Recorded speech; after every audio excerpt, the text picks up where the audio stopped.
dans la joie, ça veut dire qu'on a pleinement confiance en l'Éternel notre Dieu. On a la ferme assurance que le Seigneur a le regard sur nous.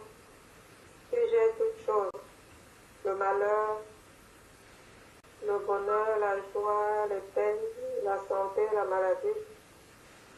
On a la ferme assurance, la ferme conviction que le Seigneur gère tout cela et que la vie de nos enfants, nos propres vies sont entre ses mains.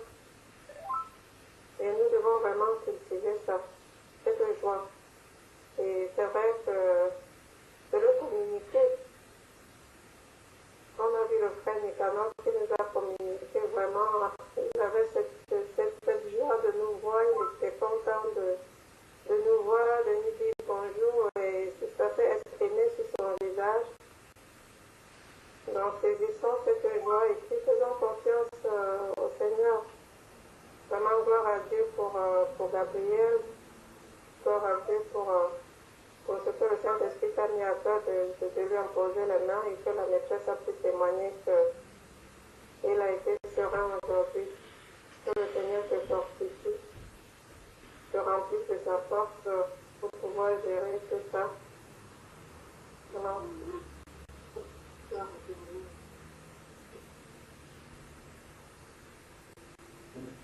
Amen. Amen. Bonsoir frère Maximum, comment vas-tu?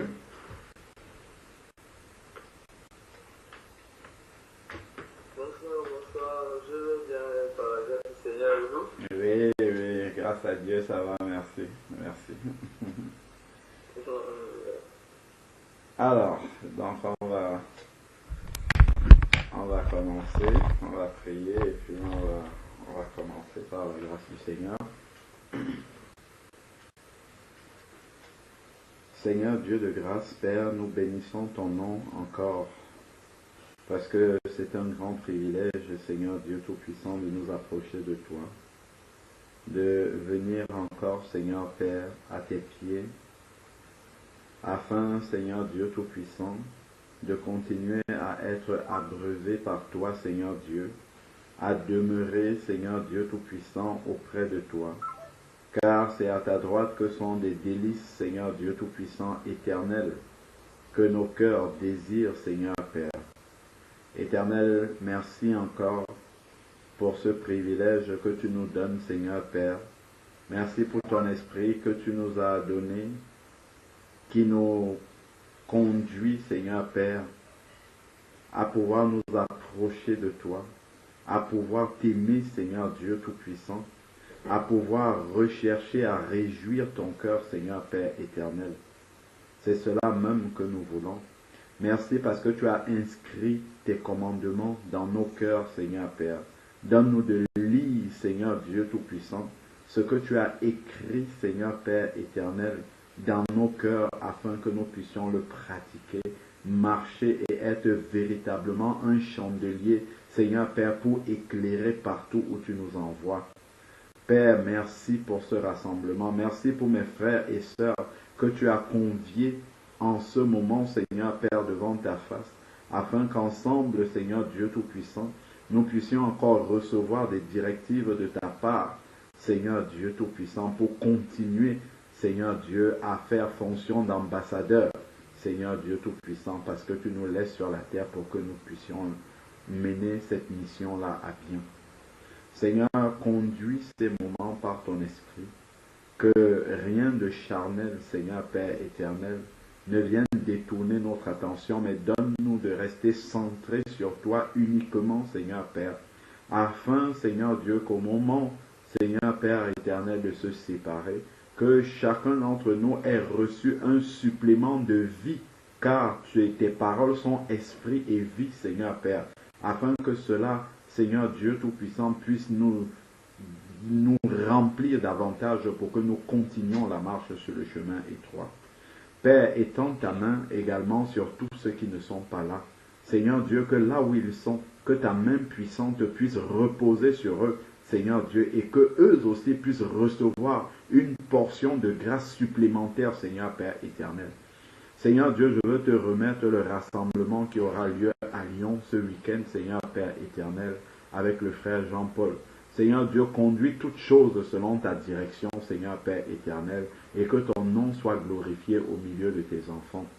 Père, béni sois-tu, viens encore ôte de nos cœurs tous les scories, tout ce qui ne glorifie pas ton saint nom, afin que nous puissions, Seigneur Père, vraiment entrer dans ta présence sans obstacle, Seigneur Dieu Tout-Puissant, au nom de Jésus-Christ. Amen.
Amen. Amen. Amen. Hallelujah. Amen, Esther.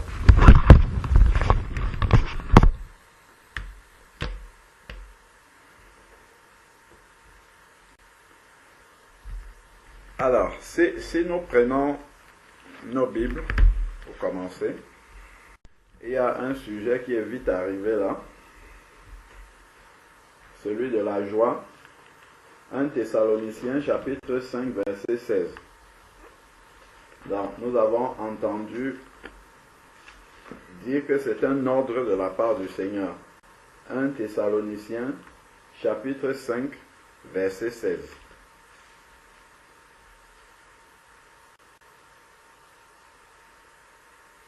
« 1 Thessaloniciens chapitre 5 verset 16. C'est un verset très court. Il dit, soyez toujours joyeux, et après il a prié sans cesse.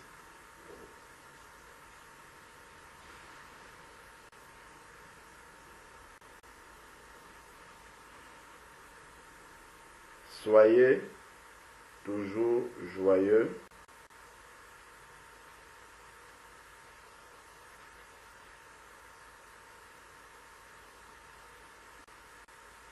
Donc, la manière dont c'est libellé ici, soyez toujours joyeux, effectivement, c'est libellé ici comme un commandement.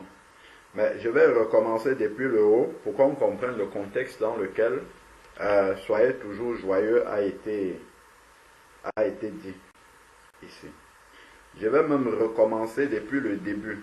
Donc, c'est 1 Thessaloniciens chapitre 5. Chez moi, c'est intitulé « Le jour du Seigneur, la vigilance ». Il est dit, c'est important de comprendre en fait le contexte dans lequel cet ordre-là a été donné. Donc, il est dit ici, donc, déjà le chapitre 4, on sait bien qu'à la base, le texte de la parole de Dieu est écrit, il n'y a pas de chapitre, il n'y a pas de verset, ça se suit comme ça à la suite. Dans la lettre aux Thessaloniciens, c'est une lettre en entier, et dans le chapitre 4 précède directement le chapitre 5. Donc, c'est la continuité. Le chapitre 4 parle de l'enlèvement de l'Église. Donc, et ensuite, le chapitre 5 parle de la préparation à l'enlèvement. Donc, et il est dit ici dans le chapitre 5, « Pour ce qui est des temps et des moments, vous n'avez pas besoin, frères, qu'on vous en écrive. Car vous savez vous-même parfaitement que le jour du Seigneur viendra comme un voleur dans la nuit. Quand les hommes diront paix et sûreté, c'est alors que, soudainement, la ruine fondra sur eux, comme les douleurs sur la femme enceinte, et ils n'échapperont point. » Donc, c'est écrit ici, quand les hommes diront paix et sûreté. Là, on ne parle pas.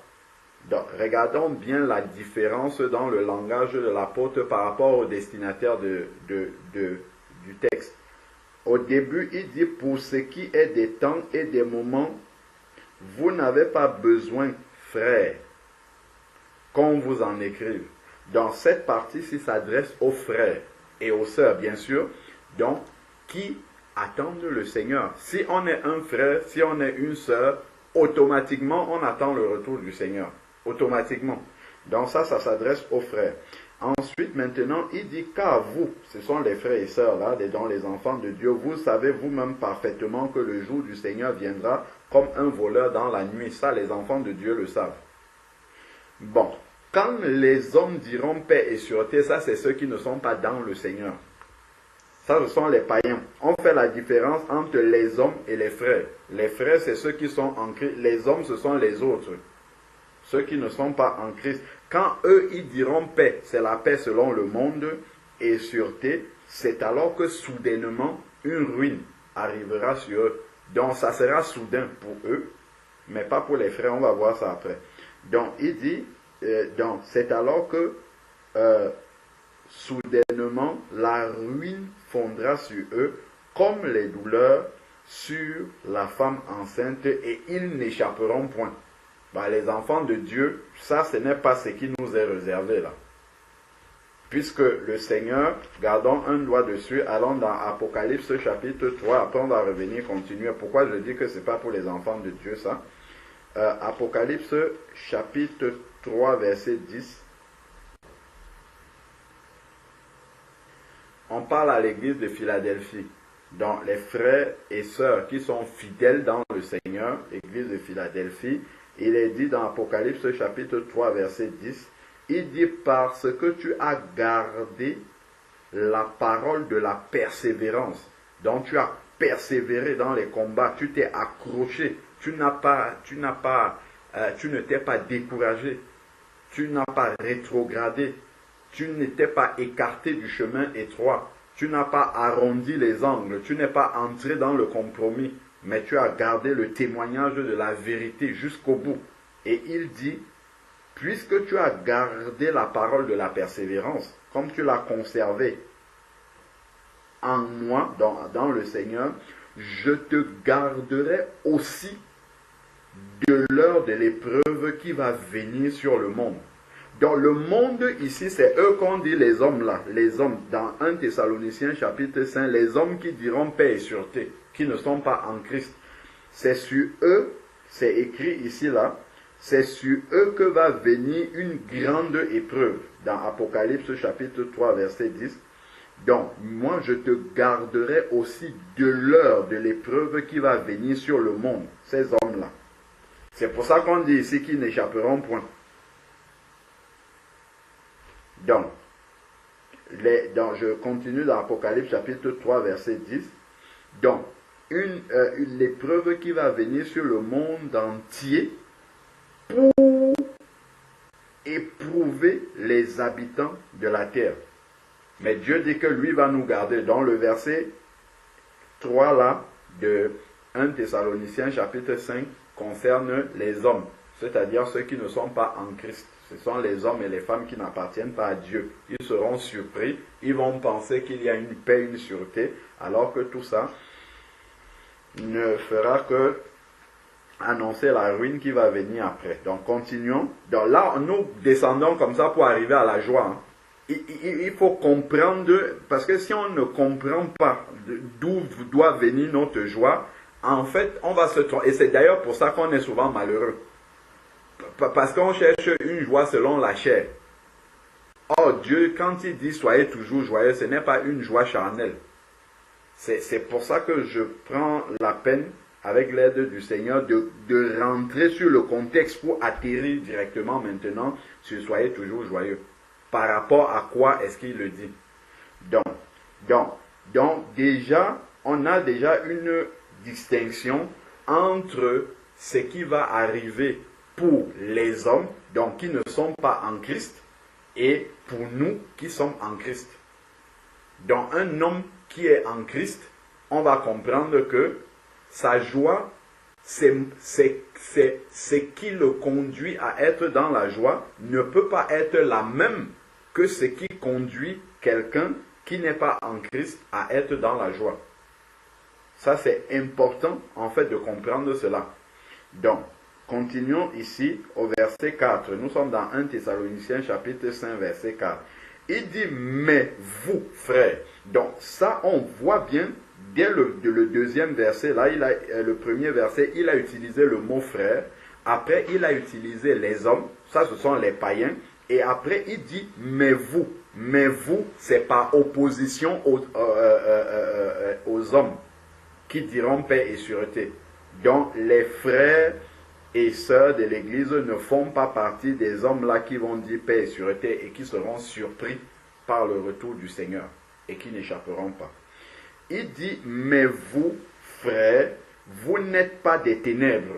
C'est ceux qui sont dans les ténèbres qui diront paix et sûreté et qui seront surpris par la ruine qui va arriver sur eux. Mais nous sommes dans la lumière. Nous sommes éclairés. Nous ne sommes pas dans les ténèbres. Pourquoi? Parce que le Seigneur nous a dit qu'il nous donne le Saint-Esprit et le Saint-Esprit nous annoncera, il nous rappellera les paroles du Seigneur et nous annoncera les choses à venir. Donc le Saint-Esprit nous donnera toutes les directives, tout ce qu'il faut pour pouvoir être toujours éclairé et ne pas être surpris, même si le Seigneur vient dans la nuit comme un voleur. Donc, nous ne sommes pas pour cela dans les ténèbres, pour que ce jour nous surprenne comme un voleur. Et regardons bien la différence. Le verset 2, il dit bien, car vous savez vous-même parfaitement que le jour du Seigneur viendra dans la nuit comme un voleur. Ça sera comme cela, mais par contre, pour ceux qui sont dans la lumière, ceux qui sont dans les ténèbres seront surpris. C'est ça, soudainement, lorsqu'ils vont dire paix et sûreté, c'est alors que soudainement la ruine fondra sur eux, comme les douleurs. Eux, ils seront surpris. Mais par contre, nous, qui sommes dans la lumière, qui ne sommes pas dans les ténèbres, il dit que pour que ce jour vous surprenne comme un voleur, cela ne nous surprendra pas. Ça surprendra celui qui est dans les ténèbres. Donc si un enfant de Dieu a des ténèbres dans sa vie, il sera surpris, évidemment. C'est ce que ça veut dire. Donc nous devons chasser les ténèbres de notre vie pour justement que ces ténèbres-là ne nous empêchent pas d'être attentifs au moment où la trompette va sonner. Donc on voit déjà la différence entre les hommes de ce monde et les enfants de Dieu qui eux sont dans la lumière. Ensuite, il dit, vous êtes tous fils de lumière. C'est pour ça que nous ne sommes pas dans les ténèbres. Quand quelqu'un se convertit, on dit que Dieu l'a attiré dans son admirable lumière. Il est passé des ténèbres à la lumière. Il faut effectivement qu'il marche dans la lumière. Parce que ce n'est pas juste un slogan de dire je suis dans la lumière, mais il faut que les actes, les œuvres que tu poses, les paroles qui sortent de ta bouche et tout, qui reflètent la lumière. Ça, c'est important. Donc, le Seigneur dit que on reconnaîtra l'arbre à ses fruits. Quelqu'un qui est dans la lumière ne peut pas produire des œuvres qui sont les œuvres des ténèbres. Ça, ce n'est pas possible. De même que celui qui est dans les ténèbres ne va pas produire des œuvres de lumière. Donc, il dit que vous êtes fils de lumière, ça ce sont les frères et les sœurs, et fils du jour. Nous ne sommes pas de la nuit ni des ténèbres. Donc ça doit être pratique, vrai dans notre vie. Ensuite, maintenant, il dit, ne dormons donc pas, puisqu'on n'est pas de la nuit. Donc, quand il parle de dormir, comme les autres, quand il dit, ne dormons pas, ce n'est pas dans le sens où toute la nuit, tu vas rester éveillé pour ne pas dormir. Ce n'est pas dans ce sens-là. C'est de ne pas s'endormir spirituellement, en fait. Parce que les ténèbres sont tellement grandes dans ce monde que même spirituellement, si on n'est pas vigilant, si on n'est pas persévérant, comme on a dit, tu as gardé la parole de la persévérance, si on n'est pas persévérant, à un certain moment, en fait, on va finir par se laisser endormir par les ténèbres de ce monde. Comment est-ce qu'on va se laisser endormir? C'est commencer à accepter le compromis. Commencer à faire comme les gens de ce monde de manière tout à fait progressive. C'est-à-dire qu'on va commencer à pousser les bornes petit à petit. Ça, on avait atteint vraiment une vraie séparation entre les ténèbres et la lumière. Nous étions dans la lumière, mais progressivement, on va commencer à déplacer la borne en se rapprochant des ténèbres. C'est un peu comme Lot. Lot ne participait pas au péché de Sodome, mais il habitait dans Sodome. Mais où est-ce qu'il habitait? Il habitait, si on lit dans Genèse 19, il habitait à la porte de la ville. C'est l'image du compromis, en fait. C'est vraiment flirter avec les ténèbres, mais tout en n'étant pas complètement dans les ténèbres. Mais finalement, si on ne fait pas attention, on va basculer totalement. Et ça va se faire très subtilement, en fait. Voilà pourquoi nous devons veiller. Veiller toujours. Et d'ailleurs, c'est pour ça qu'il dit ici, ne dormons pas, donc ne nous endormons pas spirituellement. N'entrons pas dans la routine. Restons toujours éveillés spirituellement. Gardons les regards fixés sur le Seigneur. Donc ici, là, il dit, donc, ne dormons donc pas. Donc, on ne doit pas s'appesantir.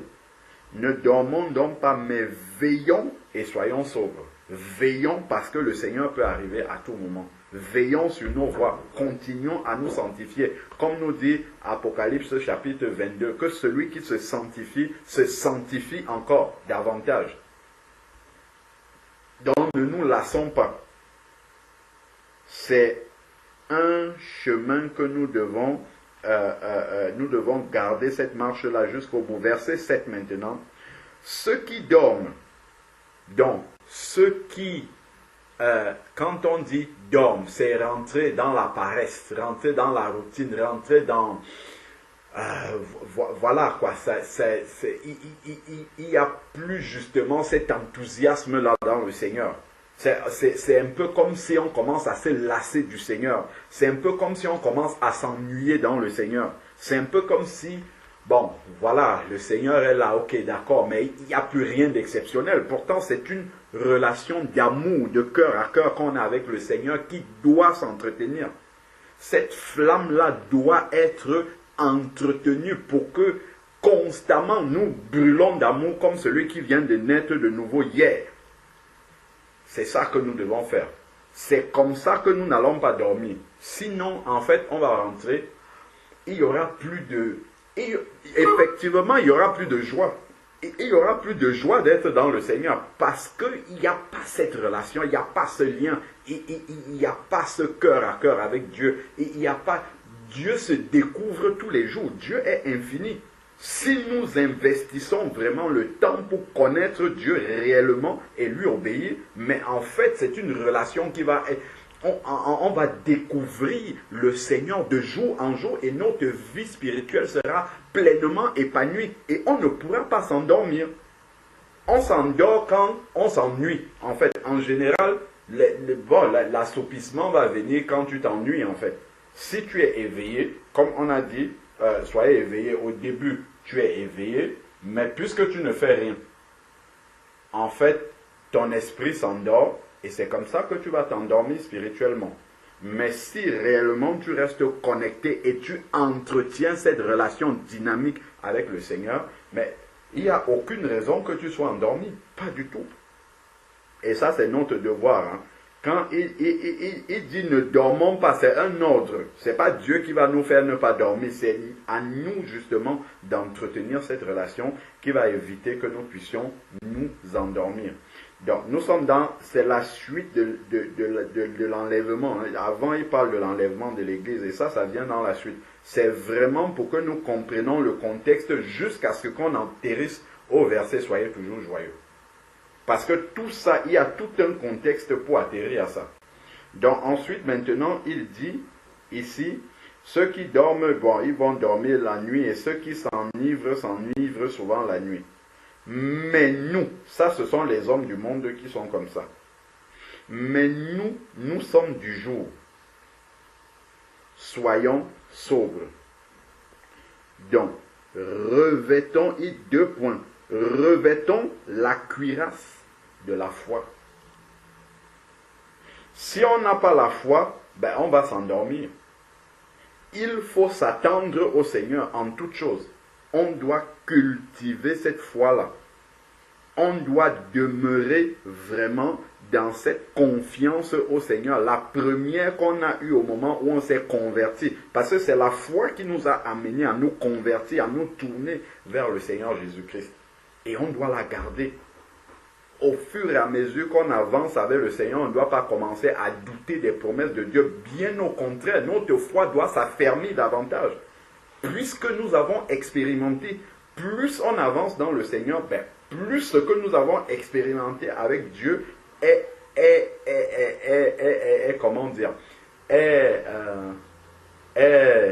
important en termes de quantité. Donc, plus on a des années dans le Seigneur, ben plus nos témoignages avec le Seigneur sont diversifiés et variés, ben donc notre foi ne peut que grandir. Donc, la foi, la cuirasse de la foi. Bienvenue mon frère, que Dieu te bénisse.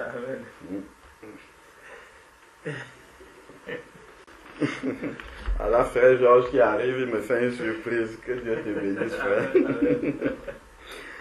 Alors, donc ici, la cuirasse de la foi. Donc, pour ne pas dormir, il faut que la foi soit maintenue en éveil. Si la foi s'endort, ça c'est terminé. Là, on va entrer dans un profond sommeil spirituel. On ne va même plus écouter la voix du Saint-Esprit nous parler. Parce que la foi n'est plus active. Donc, ensuite, maintenant, il est dit, donc, revêtons la cuirasse de la foi et de l'amour, ainsi que le casque de l'espérance du salut. Là, on va commencer à se rapprocher de soyez toujours joyeux. Il dit que nous devons revêtir la cuirasse de la foi, l'amour, ainsi que le casque du salut, dont nous devons nous rappeler toujours. Le casque, ça ne se met pas sur une autre partie du corps, ça se met sur la tête, le casque. Ça se met sur la tête. Donc, le symbole de la tête, c'est le symbole de la pensée. Le casque du salut, ça doit rester constamment présent dans notre pensée que nous avons le salut en Jésus-Christ. Ben, si j'oublie que j'ai le salut en Jésus-Christ, je ne peux qu'être malheureux comme un homme du monde qui n'a aucune espérance. Je ne peux que perdre ma joie si j'oublie que j'ai le salut en Jésus-Christ.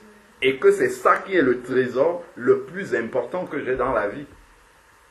Donc, quand on va me dire soyez toujours joyeux, ça va être mais un commandement pénible pour moi. Pénible. Surtout si mes circonstances ne s'y prêtent pas. Parce que l'homme du monde, effectivement, ce sont ces circonstances qui le conduisent à être joyeux. Il n'a pas autre chose. Seules des circonstances de sa vie favorables peuvent le conduire dans la joie. Si ces circonstances ne le conduisent pas dans la joie, il n'a aucun mobile. Or, moi, on me dit ici, en tant qu'enfant de Dieu, de garder le casque du salut. C'est-à-dire que dans ma pensée, je dois toujours réaliser que j'ai le salut. Allons faire un tour dans 1 Jean. 1 Jean, sois la bienvenue, ma soeur. Voici encore une autre soeur qui est ici, c'est sœur Anna de Nice. Voilà. Bonsoir tout le monde. Ça va Nadia? Bon matin. Amen. Oui, par la grâce. Adèle, ça va? Elle va connecter. Si, elle est. Allez. Alors, Bon. donc, 1 Jean chapitre 5 verset 13. Il est dit, cela je vous l'ai écrit afin que vous sachiez. Donc, je dois savoir et garder dans ma pensée, il dit afin que vous sachiez que vous avez la vie éternelle. C'est écrit ici, vous avez la vie éternelle. C'est une espérance. C'est ça le cas. Gardons le doigt ici, là. Nous sommes en train d'expliquer ici, là. Ainsi que le casque de l'espérance du salut. C'est-à-dire, le casque, c'est quelque chose qui reste permanemment sur la tête du soldat quand il est en guerre. Un soldat qui va en guerre sans casque est un soldat mort déjà d'avance. Parce que l'adversaire, c'est sur sa tête qui va envoyer la flèche directement. L'ennemi, les pensées mauvaises, les pensées de découragement, les pensées, il frappe directement dans la pensée. C'est le casque du salut qui va empêcher que les pensées de l'ennemi restent. Ça va venir taper. Le soldat romain, si on envoyait une flèche, ça tapait sur son casque et ça tombe. Donc le fait que je garde dans ma pensée le casque du salut, de savoir que je suis sauvé, que je suis sur le chemin du ciel. Mais quand le diable va m'envoyer une pensée, ça va taper comme ça sur la foi que j'ai, que je suis sauvé, ça va taper comme ça et tomber. Quand la tristesse va arriver, je vais me souvenir que la terre, si je suis un pèlerin, je suis de passage ici, là. Ma vraie patrie, c'est dans le ciel. Pourquoi je vais m'embarquer à m'énerver, à me pourrir, comment dire, l'humeur et tout ça, à être triste par les choses de ce monde. Moi, je suis un citoyen du ciel.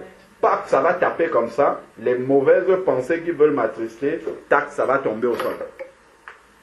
Mais dès que j'ai oublié ça, quand j'ai oublié que je suis un citoyen du ciel, que ma patrie, ce n'est pas ici sur terre, qu'est-ce que ça veut dire? Ça, c'est le soldat qui a pris son casque et qui a déposé et qui se met comme ça en face de l'ennemi et il regarde l'ennemi. Mais qu'est-ce que l'ennemi va faire? Il prend la flèche, tac! J'entends souvent les prières de combat spirituel. Je renvoie la flèche à l'envoyeur. C'est bien de faire toutes ces prières-là. Renvoyer la flèche à l'envoyeur, c'est confesser la parole de Dieu et demeurer dans la foi. C'est ça réellement renvoyer la flèche à l'envoyeur. C'est ça que ça signifie. C'est pas juste confesser des paroles. On peut aller dans Matthieu chapitre 4, on va voir Jésus dans le désert. Comment il renvoyait ces formules qu'on utilise souvent comme des formules magiques dans les prières de combat spirituel. On voit comment Jésus le met en application. Il n'utilise pas ces formules-là, mais on voit comment il combat spirituellement. Quand l'ennemi lui dit, si tu es le Fils de Dieu, change ces pierres en pain. Qu'est-ce que Jésus va lui dire? Il ne dit pas, je renvoie les flèches à l'envoyeur. Il lui répond par la parole de Dieu. C'est ça, la foi. Le casque du salut, il sait qu'il est fils de Dieu. Même si on lui dit, si tu es le fils de Dieu, il ne doute pas un seul instant. Il a la foi qu'il est le fils de Dieu. Donc, il va simplement lui répondre par la parole. Ben, de même, mais nous aussi, ce casque-là, on ne doit pas l'enlever et le déposer par terre et laisser l'ennemi envoyer n'importe quelle pensée qui va venir nous atteindre et demeurer à l'intérieur de nous. Non, nous devons garder le casque du salut, cette espérance du salut sur la tête pour protéger des mauvaises pensées, pour protéger des pensées de l'ennemi. Parce que l'ennemi attaque, c'est dans la pensée qu'il attaque. D'où on a besoin de conserver ce casque du salut-là. La Bible nous prévient en nous disant que l'ennemi rôde comme un lion rugissant, cherchant qui il va dévorer. Ça veut dire qu'il est là en permanence. Donc s'il voit que tu as déposé le casque du salut, d'ailleurs, comment il fait? Puisque spirituellement, il ne peut pas le voir. Donc lui, il essaye seulement d'envoyer tout le temps des flèches dans les mauvaises pensées. Tac, il envoie les flèches. Et la manière dont tu vas réagir lui montre si tu as le casque ou si ton casque est déposé à côté. S'il te voit entrer dans la panique, il sait que le casque de celle-là ou de celui-là est déposé de côté. Donc il faut aligner les flèches alors comme il faut là maintenant. Il va commencer à bombarder de mauvaises pensées. Tu vas commencer à te dire, est-ce que Dieu m'écoute même encore? Est-ce que quand je prie, Dieu entend ce que je dis? Est-ce que j'aime même encore le Saint-Esprit? Est-ce qu'un jour même Dieu... Toutes les questions de doute là vont commencer. Là, en fait, quand tu confesses déjà ces paroles-là, l'ennemi sait que ton casque est posé à côté. Toi-même, tu ne réalises même pas que ton casque est déjà à côté. Mais l'ennemi, quand il te voit réagir, c'est que ton casque est à côté. Parce que tu es déconnecté. Comme tu es déconnecté, tu ne réalises pas que ton casque est à côté. Mais l'ennemi, quand il te voit agir, il sait que celui-là, celle-là, le casque n'est pas sur la tête. Le casque est à côté. Le casque de l'espérance du salut. Il faut envoyer les mauvaises pensées. Là, il ne peut même plus répondre par la parole de Dieu. Vous êtes en train de partir, que Dieu vous bénisse. Que Dieu vous bénisse abondamment. Donc, on va se voir dimanche. Oui, plaise à Dieu. Ok. Que Dieu te bénisse. Amen. Ok, à tout à l'heure. Hein. Ok. Oui, donc, voilà comment, en fait, ce que nous sommes en train d'étudier ici, là, on étudie souvent les stratégies, la démonologie. Oh, le démon de l'homosexualité s'appelle ceci, le démon des marées de nuit, c'est ça. Voici le cœur du combat spirituel du chrétien. Ce que nous sommes en train de... C'est très, très simple. C'est vrai, on n'a pas besoin d'étudier tous les démons et tout. C'est très, très simple. C'est une question de foi. D'ailleurs, Éphésiens le dit. Éphésiens chapitre 6. Éphésiens chapitre 6. Ici. Éphésiens chapitre 6. Qui parle des armes spirituelles. Ah, tu as oublié le chargeur. Oui, reparle de ça encore. Il dit ici. Éphésiens chapitre 6 verset 16. Il dit prenez en toutes circonstances. Pas seulement certaines circonstances. Il dit en toutes circonstances le bouclier de la foi.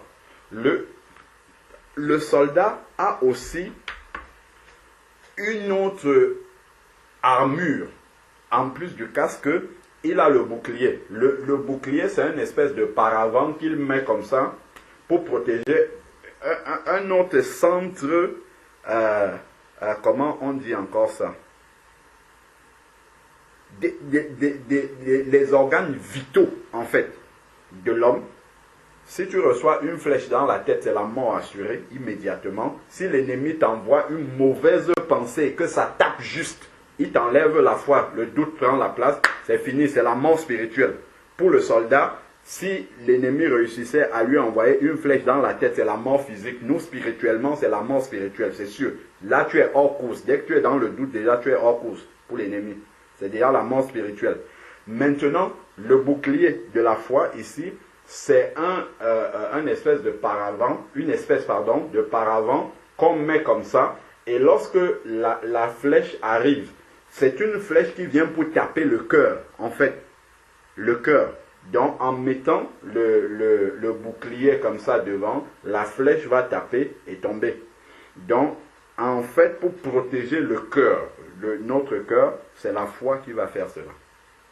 Donc, si on a mis la foi de côté, ça veut dire, ça c'est comme le soldat qui avance comme ça, face à l'ennemi, son cœur est est présenté comme ça, droit devant l'ennemi, ça veut dire tape là, je tombe. Là, il est quasiment mort déjà quand il n'y a pas de foi. En fait, il vient se livrer à l'ennemi, puisqu'il n'a pas de protection. Notre protection spirituellement, c'est la foi. Si on a laissé ça de côté, nous sommes sur le terrain du doute déjà. Et il dit, avec lequel, ce bouclier de la foi, vous pourrez éteindre tous les traits enflammés du malin. Je ne sais pas si on suit un peu la démarche dans laquelle le Saint-Esprit est en train de nous amener pour atterrir à la joie. On n'a pas dévié de sujet, hein. Nous sommes sur le sujet de la joie. Mais avant d'arriver à la joie, il y a un combat spirituel. L'ennemi va nous ravir notre joie. Nous sommes en train de voir comment est-ce qu'il faut combattre l'ennemi pour garder cette joie-là. Parce qu'il y aura un combat. L'ennemi veut nous ravir notre joie. Et comment est-ce que spirituellement, on doit combattre pour empêcher l'ennemi de ravir cette joie-là? C'est ça que nous sommes en train de voir. Mais si on n'a pas les armes, ça sera pénible d'être tout le temps dans la joie. On sera dans, quand tu vas regarder les circonstances, tu regardes à gauche, tu regardes à droite. Mais les Israélites, quand ils voyaient Goliath là-bas parler pendant 40 jours, enfin, ils tremblaient dans leur camp. Ils tremblaient tellement, ils ne pouvaient pas être dans la joie. Ils ne pouvaient pas être rassurés. Mais quand David est arrivé, il dit, mais quel est cet incirconcis-là qui ose comme ça insulter le Dieu vivant? Lui, il était imperturbable. Eux, ils étaient dans la panique, donc ils ne pouvaient pas être dans la joie. Mais David, lui, s'avance contre un géant, un Goliath, mais il sait qu'il compte sur l'Éternel. Donc il est dans la joie et il peut lui dire déjà à celui qui est en face, l'ennemi, là, ce qui va lui arriver. Parce qu'il sait, il a la foi sur qui il est appuyé. Donc il ne peut qu'être dans la joie. Celui qui n'a pas la foi sur celui sur qui il est appuyé, ben, il sera dans la panique. Il sera dans la panique. Donc, hors de la foi, mais il n'y aura pas de joie, parce qu'on sera toujours dans l'inquiétude. On ne peut pas être dans la joie s'il y a l'inquiétude. Et l'inquiétude vient du fait qu'on a quitté Jésus des yeux. Donc, voilà un peu déjà comment nous sommes en train de cheminer. La joie, ce n'est pas un sourire juste qu'on montre comme ça à l'extérieur. Hein. C'est une attitude de cœur profonde qui vient de la confiance que nous avons en Dieu. C'est ça qui donne la joie. C'est ça qui donne la sérénité. La véritable joie, c'est la sérénité. C'est que nous sommes sereins. Je peux afficher un large sourire comme ça, mais dans mon cœur, il y a une grande panique. La véritable joie dont le Seigneur, c'est cette sérénité-là en fait. Et la sérénité que j'ai, mais ça va être une grande bénédiction pour l'Église. Parce que quand je serai au milieu des frères et sœurs, quand un frère, une sœur va exposer sa situation et exprimer, enfin je vais discerner dans ses mots, qu'elle est sur le terrain de la panique, elle est sur le terrain du doute, elle est sur le terrain de l'inquiétude, mais je vais venir avec une parole de sérénité, parce qu'elle est en moi. C'est ça lui communiquer la joie en fait. Ma sœur, ne panique pas. Le Seigneur est sorti du tombeau. Le Seigneur est vivant. Le Seigneur n'a pas encore dit son dernier mot. Le Seigneur est le maître des temps et des circonstances. Lazare avait fait 4 jours dans le tombeau. Es-tu déjà mort? Non. Es-tu déjà dans le tombeau? Non. Ton cas n'est même pas comme celui de Lazare. Et tu paniques déjà. Qu'est-ce que Marthe et Marie auraient fait alors? As-tu été dans la fosse au lion comme Daniel? Non. Daniel, quand il entrait dans cette fosse, a dit, mon Dieu va me délivrer. Shadrach, Meshach et Abednego qui sont entrés dans la fournaise ardente, chauffés 7 fois. Ceux qui ont chauffé même sont morts. Tellement ça brûlait. As-tu déjà été là-bas? Non. Dieu a sorti des gens de là-bas. Mais ton problème, il est petit. Celui qui est véritablement dans la joie, c'est ça, c'est de cette manière-là, en fait, qu'il va parler à ses frères, à ses sœurs, et ça va communiquer la joie, en fait. Ça va communiquer l'assurance. Ça va communiquer la sérénité. Pourquoi, en fait, quelqu'un peut parler comme ça? Parce que ses yeux sont fixés sur le Seigneur. Parce que le casque du salut est là, et sa pensée est renouvelée du fait que Jésus a dit, voici, je suis avec vous tous les jours jusqu'à la fin du monde.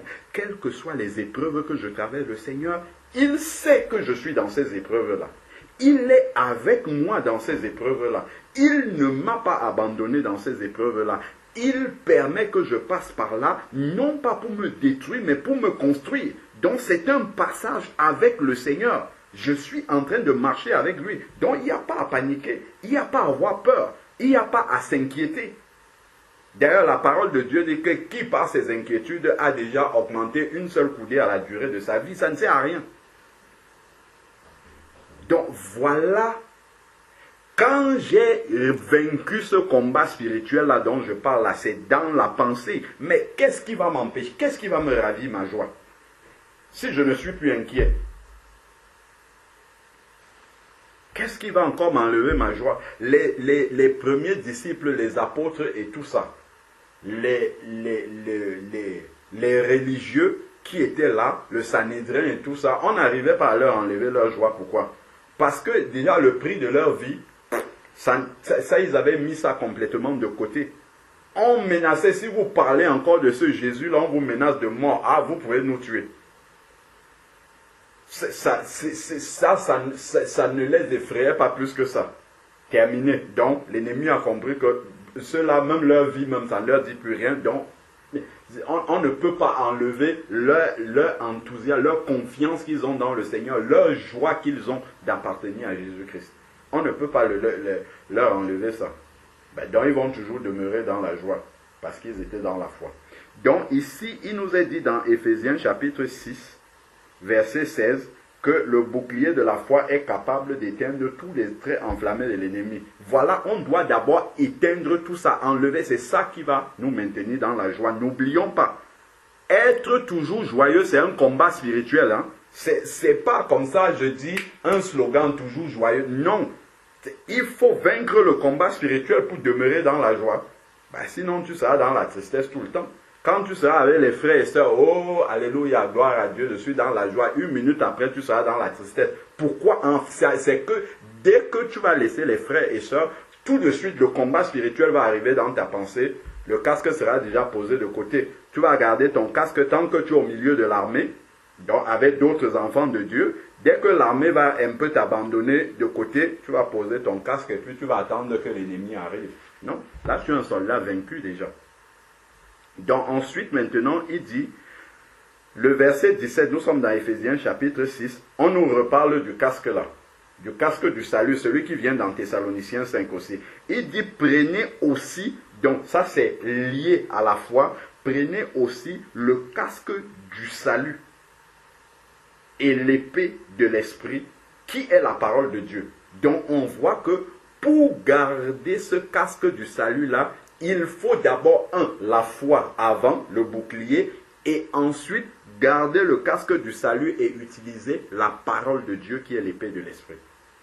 Tout cela, c'est lié, la foi, la parole, et c'est ça, en fait, qui nous permet de garder notre casque posé sur notre tête. C'est que dans notre pensée, la parole de Dieu est gardée là-dedans, par la foi. Voilà comment, en fait, quelqu'un va demeurer dans la joie, imperturbable, quel que soit ce qu'on lui dit, quelle que soit la nouvelle qu'on lui annonce. Parce qu'il a déménagé déjà de la terre, il est là physiquement, mais sa pensée est assise dans les lieux célestes en Christ. Qu'est-ce qui va aller perturber quelqu'un dont la pensée est dans les lieux célestes? Rien du tout. Rien ne peut le perturber sur la terre. Ses membres sont certes sur la terre, comme dit Colossiens chapitre 3, mais sa pensée est assise dans les lieux célestes en Christ. Donc il ne peut qu'être dans la joie. Je suis dans la joie, une joie immense, je suis dans l'émotion. Évidemment, l'émotion est terrestre. Si tu dis je suis dans l'émotion, c'est terrestre. Donc, c'est très temporaire même l'émotion. L'émotion finit. Mais l'allégresse peut demeurer éternellement. L'émotion va finir. L'émotion, c'est quelque chose de temporaire. Il faut remplacer je suis dans l'émotion par l'allégresse. C'est déjà beaucoup mieux. Comme bon. Donc, revenons dans 1 Thessaloniciens. Nous ne sommes pas encore arrivés au verset qui parle de la joie. Hein. Nous balisons simplement le terrain. Nous montrons ce qu'il faut enlever avec l'aide du Saint-Esprit. Ce sur quoi il faut avoir la victoire pour mettre en pratique ce commandement-là. Sinon, on va beaucoup lutter pour mettre ce commandement-là en pratique. Ah, ma soeur, comment tu vas? Les combats, c'est difficile, hein? La marche est difficile. On confesse déjà ce qui est négatif. Ça montre que la pensée, le casque, les trous sont déjà en train de se former dans le casque. L'ennemi va juste viser dans le bon trou pour que ça passe. Quand on confesse déjà comme ça, ah mon frère, comment ça va? Le chemin est difficile, mais Jésus est vivant. Ça, c'est déjà différent. Ça, c'est quelqu'un qui a compris. C'est normal que ça soit difficile. C'est normal que le chemin soit jalonné de combat. Parce que Jésus a dit à celui qui vaincra, je lui donnerai ceci. Donc, il y a un combat à mener. Mais c'est un combat qui est gagné déjà d'avance. Parce qu'on a toutes les armes et le Seigneur a vaincu. Ce n'est qu'une formation. Ce combat-là, ce n'est qu'une formation. Donc, et ça doit rester dans notre pensée. Si on enlève ça de la pensée, le casque est déjà posé de côté, il n'est plus sur notre tête. Donc, comme il ne protège plus la tête, on peut accepter beaucoup de choses. On va avoir la foi aujourd'hui, demain on doute. Après-demain, un peu de foi. Le surlendemain, on doute encore, et ainsi de suite. Et là, l'ennemi va nous faire comme une marionnette. À gauche, à droite, à gauche, on va commencer à courir. Oh, sœur telle, priez pour moi. L'autre, priez pour moi. Demain, on revient avec le même sujet. C'est ça, en fait. C'est ça, parce que le casque du salut, on l'a laissé de côté. Et c'est l'ennemi qui se joue de nous comme ça, parce qu'il sait qu'on n'est pas ferme dans la foi. Parce qu'il sait qu'on n'a pas gardé cette parole de Dieu-là, vraiment, avec cette sérénité, cette assurance-là. Continuons, nous sommes dans 1 Thessaloniciens chapitre 5, verset 9. On s'approche progressivement du verset qui nous intéresse. Car Dieu ne nous a pas prédestinés à la colère, mais à la possession. Il avait dit de prendre le salut déjà, le casque du salut. Et maintenant, il dit car il y a des mots qui sont très importants. C'est important de dépiécer, de décortiquer les mots qui sont utilisés là. Excusez-moi, je vais être un peu trivial, mais c'est pour nous aider à bien comprendre. Par jour, vous êtes sans vêtements, c'est-à-dire nu, combien de temps dans 24 heures? Est-ce que quelqu'un peut répondre? En général, de manière générale, combien de temps vous restez nu par jour?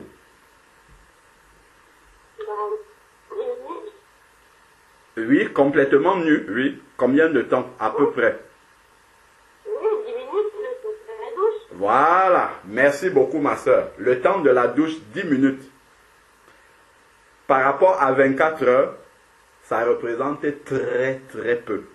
Donc, tu passes, on peut dire 99% de ta journée habillé. Regardons, c'est juste pour expliquer un mot. Hein. Regardez le mot qu'il a utilisé. Il a dit revêtons-nous, c'est habillons-nous en fait. Donc, la cuirasse de la foi ne doit, comme tu passes toute la journée habillé là, la cuirasse de la foi ne doit jamais te quitter. C'est ça que ça veut dire. Jamais. Comme le vêtement demeure sur toi presque 24 heures sur 24, la sœur a dit juste 10 minutes le temps de se laver, ou le vêtement n'est plus sur nous. De la même manière, la foi, la cuirasse de la foi doit demeurer comme le vêtement. Revêtons-nous. Ça doit demeurer comme ça, à longueur de journée, sur nous. Parce que dès que nous quittons un peu les 10 minutes du terrain de la foi là, le temps de la douche là, si nous quittons la foi comme ça pendant même 1 minute, si le diable comme il rôde là, s'il vient dans cet instant là, il peut déstabiliser toute une vie spirituelle.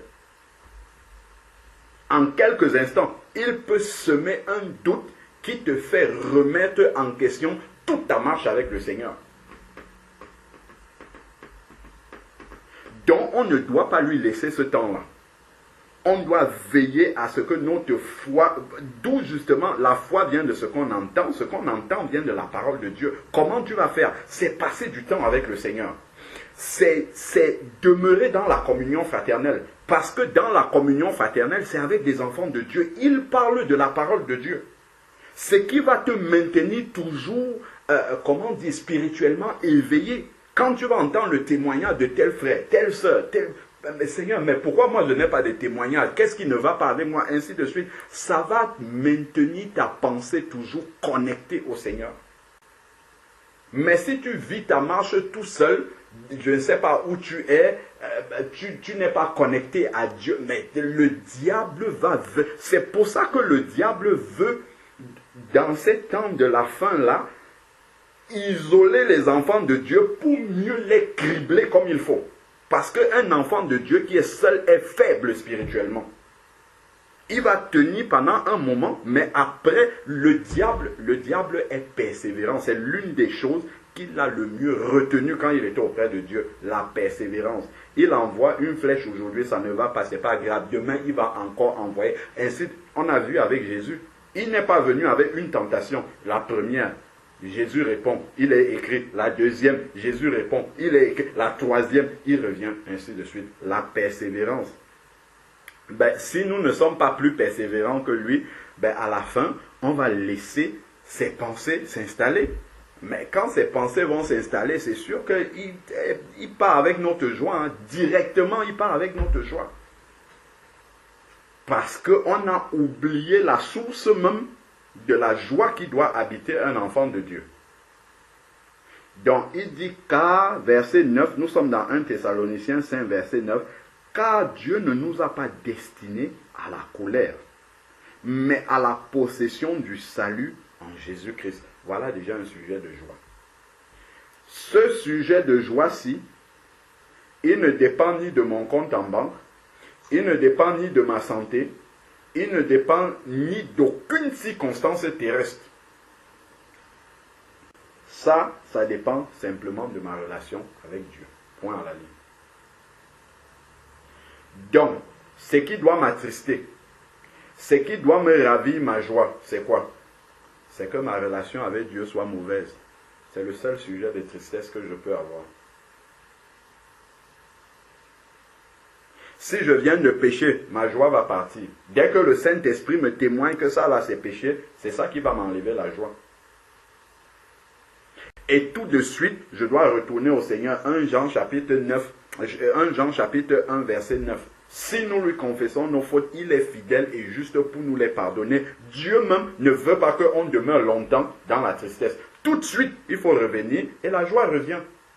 Immédiatement, je me suis repenti. J'ai dit, Seigneur, aide-moi vraiment à ne plus tomber là-dedans. La communion parfaite, la joie revient. Pierre a pleuré amèrement lorsqu'il a trahi Jésus-Christ.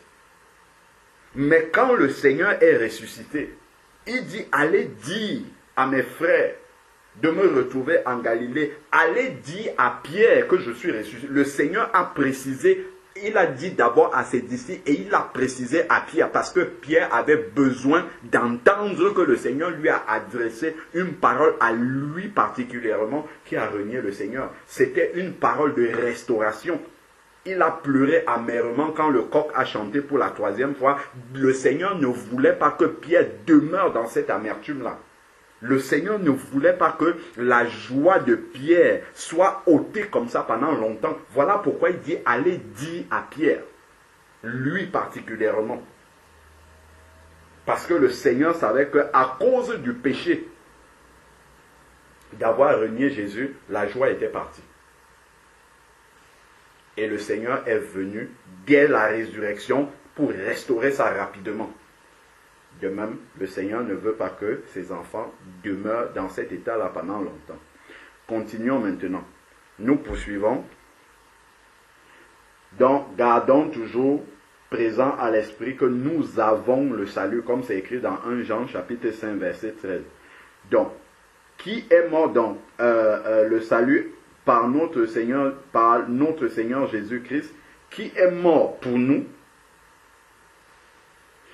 afin que, Jésus, que le Seigneur nous donne la foi. C'est la foi qui nous manque et qui fait que nous puissions perdre la joie, que nous puissions être tristes, que nous puissions, nous lamenter ainsi. Regardons ce qui est écrit. Il dit, le Seigneur Jésus qui est mort pour nous, dans un but. Le Seigneur est mort dans un but. Il dit, soit que nous veillons, c'est-à-dire que nous soyons vivants, nous soyons là encore avec les yeux ouverts, respirant, ainsi de suite, soit que nous dormions, c'est-à-dire que là nous sommes morts, comme le chapitre de 1 Thessaloniciens, chapitre 4, quand il parle des morts en Christ, il dit ceux qui dorment. Donc, soit que nous veillons, soit que nous dormions, nous vivions ensemble avec lui. Vivant ou mort, je vis ensemble avec Jésus-Christ. D'où va venir ma tristesse? Vivant avec toutes les épreuves et tous les problèmes, je suis avec Jésus-Christ. C'est ce qui est écrit là. Veillant, je suis avec lui. Même mort, je suis toujours avec lui. Mais d'où va venir ma tristesse? Si j'ai la foi dans ce qui est écrit, parce que si c'est sûr que si ça là, ça reste une parole intellectuelle dans ma tête, mais je n'aurai pas la foi dans l'homme. Je n'aurai pas la foi dans ce qui est écrit ici là. Si par exemple on vient m'annoncer une maladie incurable et que je dois mourir, voici un verset dans lequel ma foi doit demeurer. Si ma foi n'est pas dans ce verset, dans ce passage-ci, c'est sûr que l'inquiétude va venir. Jamais je ne peux avoir la joie. J'aurai une telle tristesse en moi. Parce qu'on m'a annoncé une mauvaise nouvelle de santé. Voilà, tu vas mourir. Si je ne garde pas la foi que je sois vivant, c'est-à-dire veillant, ou que je dorme, je vis avec le Seigneur. Donc, c'est même encore mieux pour moi de me rapprocher de lui. Si je n'ai pas la foi, je suis en train de prêcher là-dedans, ça m'est pas encore arrivé. Je ne dis pas que si ça m'arrive, c'est ce que je vais faire. Mais je suis en train de lire là vraiment des versets que le Seigneur nous a donnés clés pour que notre joie ne dépende pas des circonstances. Mais que notre joie dépende de notre relation avec Dieu. Point. C'est tout. Dépendent de la qualité, de la santé, de notre santé spirituelle au final. C'est de ça que dépend notre joie. Ou évidemment notre tristesse. Donc, il dit, maintenant qu'on a compris tout ça, il dit ainsi donc, exhortez-vous mutuellement, c'est ce que je disais tout à l'heure, la communion fraternelle, le diable va tout faire pour casser la communion fraternelle, pour isoler certains, afin de les attrister davantage. Parce que, combattus spirituellement, on va commencer à murmurer contre l'un, contre l'autre, et tout ça c'est sujet de tristesse, tout ça là, c'est sujet de tristesse. Donc, au contraire, dans la communion fraternelle, il dit exhortez-vous mutuellement, édifiez-vous l'un et l'autre, comme vous le faites déjà. C'est dans l'édification mutuelle, c'est dans l'exhortation mutuelle, c'est ça qui va redonner la joie. Si je vois un frère, une sœur qui est en train de se décourager, et je viens avec des paroles de foi, je viens avec des paroles d'encouragement, tout cela va contribuer à redonner la joie à mon frère, à ma sœur. Voilà tout le terrain en fait que le Seigneur a, tout le canevas que le Seigneur a mis en place. Et après maintenant va venir le verset soyons toujours joyeux. Si on oublie tout ce que nous disons là et on vient, on plaque à quelqu'un comme ça, soyons toujours joyeux, il va te dire moi j'ai le cancer, tu me dis d'être joyeux, tu sais de quoi tu parles. Mais lorsque nous lisons tout ce que nous lisons là, il n'y a rien qui concerne une circonstance terrestre.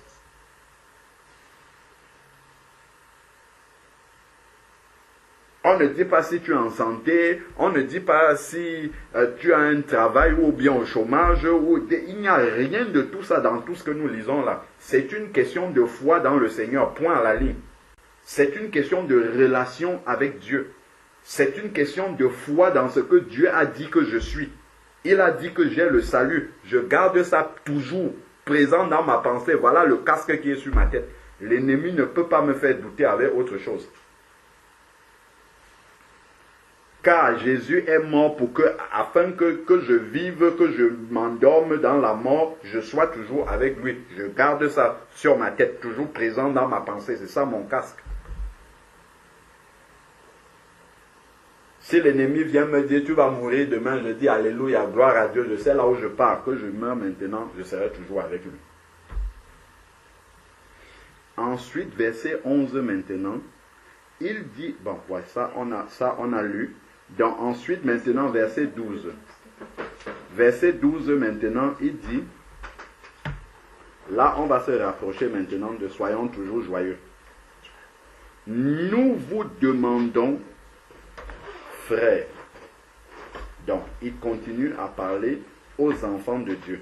Nous vous demandons, frères, d'avoir de la considération pour ceux qui travaillent parmi vous, qui vous dirigent dans le Seigneur et qui vous avertissent.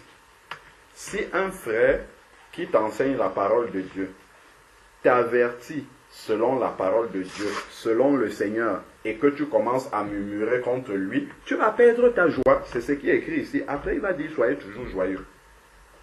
Si c'est Dieu qui lui demande de t'exhorter comme ça, que ce soit celui qui enseigne ou celui qui t'exhorte simplement comme frère et sœur, et que tu t'irrites contre lui, ben, ta joie va être perdue. Voilà encore un sujet que le malin va utiliser pour ravir la joie d'un enfant de Dieu.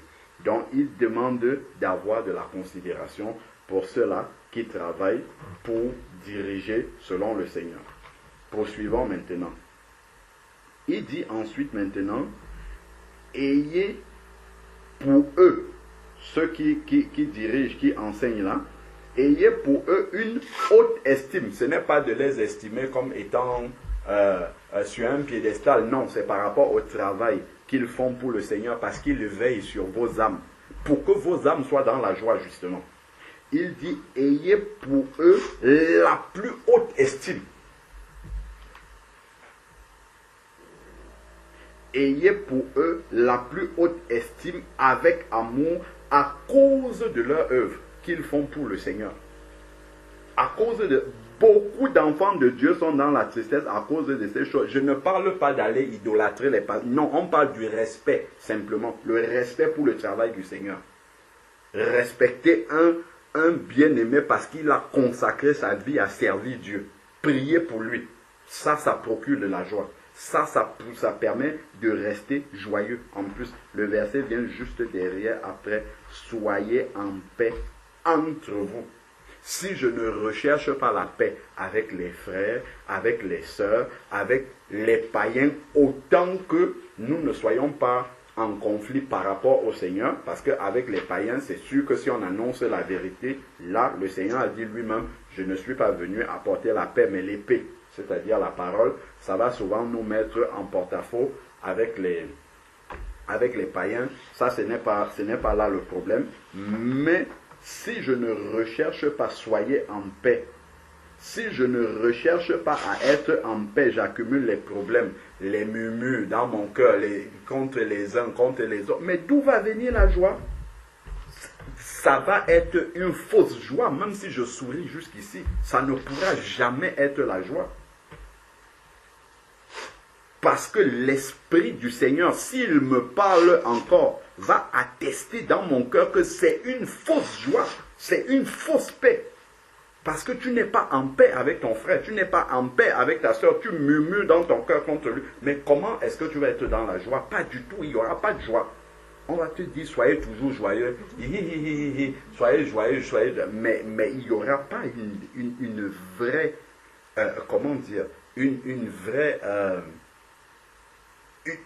une vraie sérénité dans le Seigneur.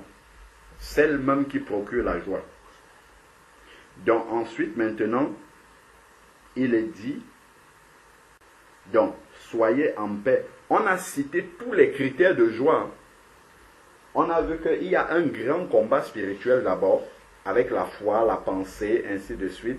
On arrive maintenant sur comment un enfant de Dieu doit se comporter pour être toujours joyeux, avoir de la considération pour ceux qui prennent soin de leur âme par l'œuvre qu'ils font pour le Seigneur, l'enseignement, le pastorat, diaconat, ainsi de suite, tout ce qui est dans la parole de Dieu par rapport à ça. Ensuite, maintenant, recherchez la paix. D'ailleurs, il le dit dans Romains chapitre 12, verset 18, soyez en paix avec tous les hommes, autant que cela dépend de vous. Autant que cela dépend de nous. Souvent, avec les païens, ça ne dépend pas de nous. On leur a dit la vérité, les problèmes vont arriver, mais ne recherchons pas les problèmes avec eux. Soyez en paix. Donc, la paix là peut nous empêcher de vivre le verset qui va arriver au 16. Ensuite, maintenant, il dit, nous vous exhortons, frères, avertissez ceux qui vivent dans le désordre. Donc, si parmi nous, il y en a qui ne vivent pas dans l'obéissance au Seigneur, il faut leur dire, mon frère, ça ce n'est pas bon, ma soeur, là ce n'est pas dans la volonté de Dieu, ainsi de suite, parce que l'ennemi va venir les accuser, parce qu'ils sont dans le péché.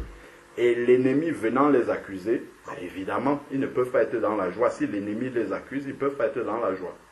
Donc ensuite, maintenant, il va dire, ceux qui vivent dans le désordre, consolez ceux qui sont abattus. Ça, c'est ce qu'on disait tout à l'heure. Dans la communion fraternelle, si quelqu'un est abattu, c'est sûr qu'il ne peut pas avoir la joie. Donc maintenant, la communion fraternelle va venir suppléer à cela par l'exhortation, par les paroles d'encouragement, par la prière même pour ces personnes-là. Et Dieu vraiment va redonner de la joie dans le cœur de ces personnes parce que au-delà du cœur abattu, les paroles d'encouragement, d'exhortation vont permettre à la personne de se retourner vers le Seigneur alors que la personne était en train de s'apitoyer sur son sort. C'est là où vraiment notre exhortation va contribuer à ramener cet enfant de Dieu qui est abattu sur le terrain de la joie. Alors qu'en temps normal, les circonstances l'ont tellement accablé qu'il a perdu Jésus des yeux. On lui dit, mon frère, non, c'est difficile. La situation est presque désespérée, mais Jésus est vivant. Jésus n'a pas encore dit son dernier mot. Jésus n'a pas encore dit tout ce que tu as entendu là, ce sont les hommes qui ont dit. Eux-mêmes dépendent de Jésus, mais ils ont déjà dit comme ça. C'est parce qu'ils n'ont pas le pouvoir et ils ne connaissent même pas Jésus. Donc ensuite, maintenant, il dit, supporter les faibles. Pour supporter les faibles, il faut être... je voulais dire qu'il faut être patient pour supporter les faibles. C'est ce qui est écrit, user de patience envers tous. Mais si je ne suis pas patient, je ne pourrai pas être dans la joie. Dès que je vais voir ma soeur Claire qui ne m'a pas dit bonjour, ça va m'attrister, j'ai déjà perdu ma joie.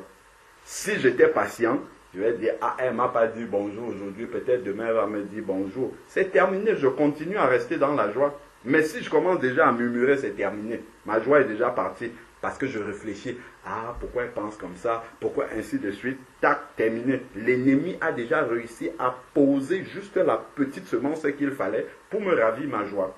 Alors que je suis dans la joie, tranquillement et tout, mais comme la patience, je manque de patience.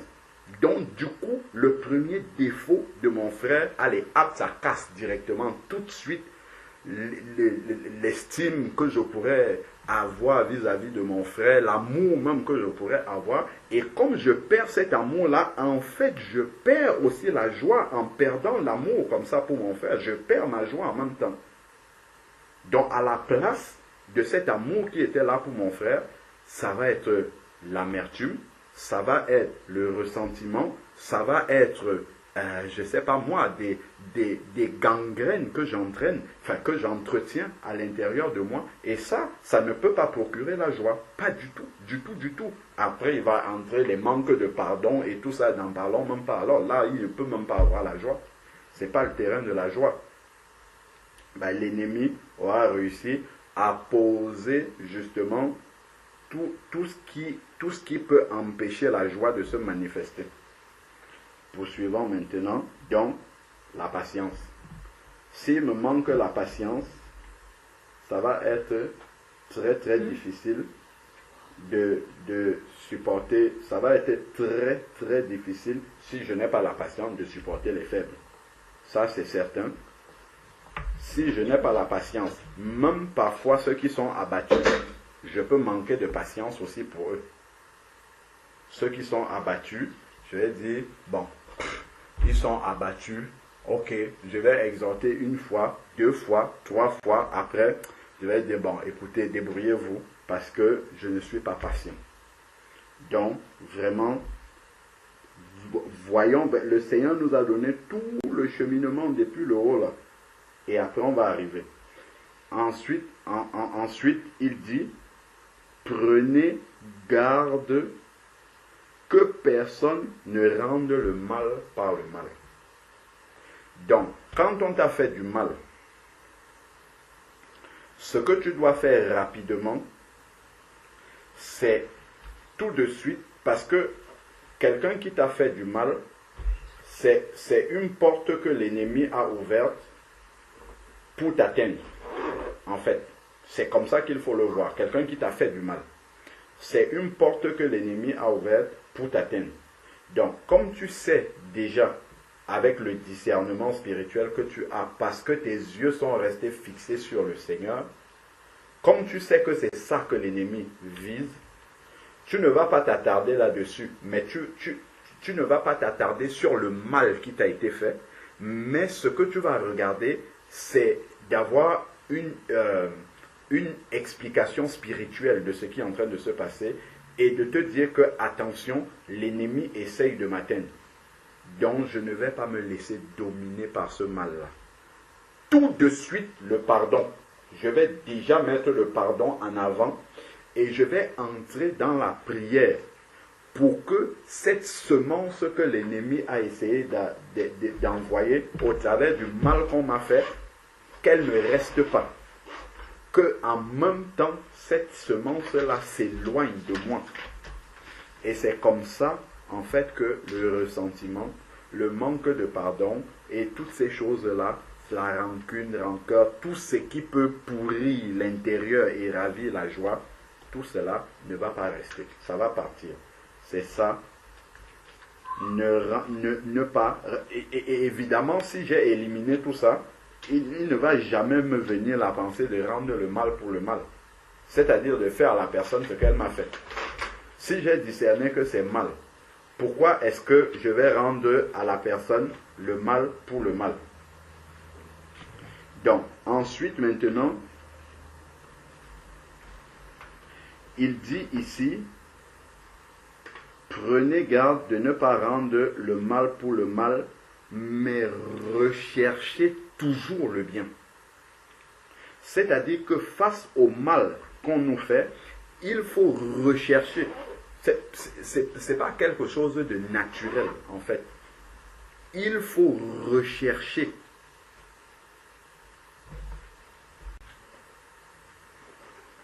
Donc, c'est quelque chose, quand on dit qu'il faut rechercher quelque chose, ça veut dire que ce n'est pas quelque chose qui est posé là que tu vas prendre seulement. Il faut chercher parce que la chose n'est pas posée là, elle n'est pas accessible là comme ça. Il faut la rechercher, donc il faut donner du sien en fait. Il faut s'investir pour arriver à rechercher le bien alors qu'on nous a fait du mal. Donc ce n'est pas quelque chose qui va venir comme ça. Et ça, c'est le Saint-Esprit qui nous donne la capacité de pouvoir le faire. D'où encore une question de foi. Parce que si je n'ai pas la foi, quand on m'a fait du mal, qu'est-ce que je vais dire? Je ne suis qu'un être humain, je suis obligé de réagir comme ça, je suis obligé de rendre comme ça, je suis obligé. Non, je ne suis pas obligé. Je suis un enfant de Dieu et j'ai l'Esprit de Dieu.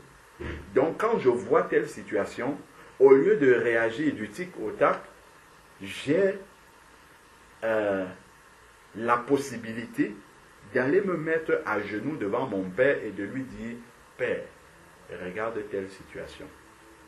Elle est tellement difficile. Elle est tellement accablante.